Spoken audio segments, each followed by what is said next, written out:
आज 9/10/2023 तारीख उत्कलमणि गोपबंधु दास जयंती उपलक्षे आस खुशी बांटिवा फाउंडेशन समस्त सदस्य उपस्थित होई आम ऑफिस रे उत्कलमणि गोपबंधु दास देहरे पुष्पमाल्य अर्पण करथिले आउ समस्त सक्रिय कार्यकर्ता मत यह स्वागत करथिले। केमिति को हिसाब रे तांकर समस्त चालीचलनी को अनुसरण करी आम राज्य रे तथा आम देश रे थिबा गरीब असहाय एवं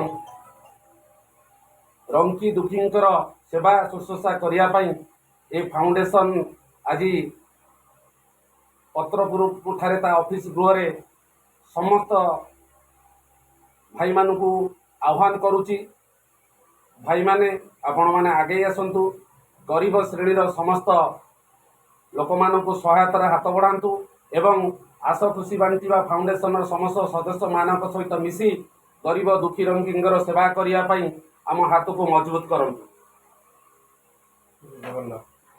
जय जगन्नाथ जय जगन्नाथ।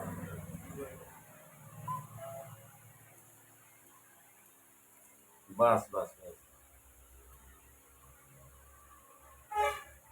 एगुड़ा सब प्रिपेयर हुए प्रिपेयर हम गोपबंधु चाली चलन अध्ययन कर